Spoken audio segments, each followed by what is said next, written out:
Catholic News Roundup is brought to you in part by PewSitter.com, your online Catholic newspaper for the third millennium, CatholicMediaCoalition.org, in line with the Church, online with the world.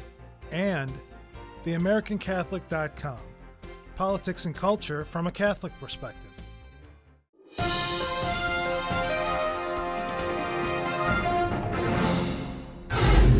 Hello and welcome to today's edition of Catholic News Roundup. I'm Matthew McAuliffe. Gay Mass number 2, the homosexual liturgy in Boston, permitted by Cardinal O'Malley, is now being followed by a bishop saying a gay Mass in New York later this fall. Bishop Howard Hubbard of Albany will be celebrating a vigil Mass for the dissident group, the Catholic Association of Lesbian and Gay Ministry. The conference where the liturgy is to take place will be held in September and is to include homosexual activist speakers, including United Church of Christ priestess Vicky Wench. The Catholic Association of Gay Ministry has previously been barred from the Diocese of St. Paul, Minneapolis, by Archbishop John Nienstadt. Archbishop's homosexual mafia. Accusers of retired Archbishop John Favalora of Florida have compiled a disturbing report of the secretive homosexual superculture he maintained while he was Archbishop of Miami, influencing every diocese in the Sunshine State.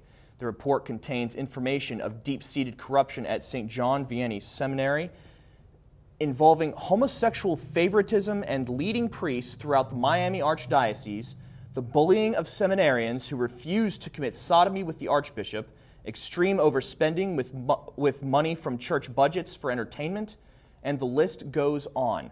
Although the group that released the report, Christi Fidelis, intended it only for the eyes of the Vatican, a copy was obtained and publicized by a New York magazine that specifies in celebrity gossip, known as The Gawker.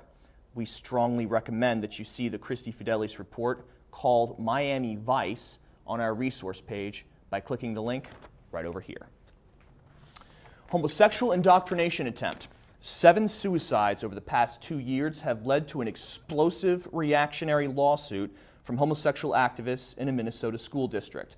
The extremely liberal Southern Poverty Law Center and the National Center for Lesbian Rights has filed a federal lawsuit blaming Hanoka Hennepin's public schools for the suicides of the young people who died, all of whom were perceived to be homosexuals.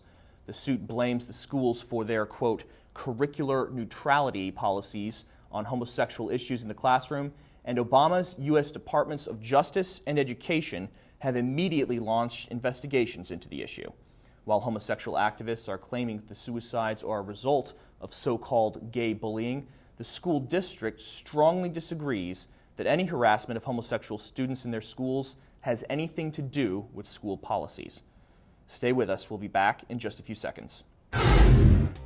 Catholic News Roundup is brought to you in part by NewOxfordReview.org, the voice of Catholic Orthodoxy, in print and on the web, and RenewAmerica.com, expanding the influence of America's grassroots in the cause of freedom.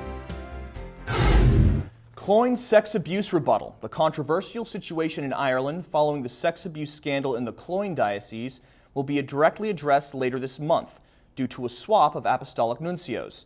Archbishop Giuseppe Lianza will be transferred to the Czech Republic in a move that Vatican officials are saying took place before the recent exchanges with the Irish government over recent scandals.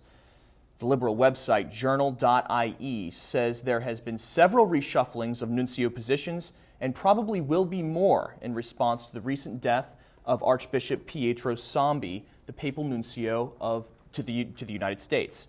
The Vatican's response to Ireland will point out their state's weakness in dealing with the abuse of children and will point out that the seal of confession is sacrosanct. Activists push Sharia law. Tens of thousands of radical Muslims came together over the weekend to call for a Sharia law takeover in Egypt. TheBlaze.com reports this as one of the largest mob demonstrations in Cairo's main public square since the coup of the government in February, and numbers were boosted by the decision of the Muslim Brotherhood to take part in the demonstration. What seems so far to be fruitful efforts of the Muslim Brotherhood to secure a majority of seats in the new parliament whipped the crowd into a frenzy of support for the creation of a new constitution after parliament seats are assigned. Liberal parties in Egypt are fighting the measure since it has the potential to allow for preferential treatment of some religious groups over others, even though the military has already accepted the idea. I'm Matthew McAuliffe. Thanks for tuning in. Be sure and tune in tomorrow for your daily dose of Catholic News Roundup right here on RealCatholicTV.com. And be sure to check out The Vortex today, where Michael talks about a cardinal's reflections on standing and kneeling. Thanks for tuning in. Be sure and tell all your friends about us. And as always, God bless.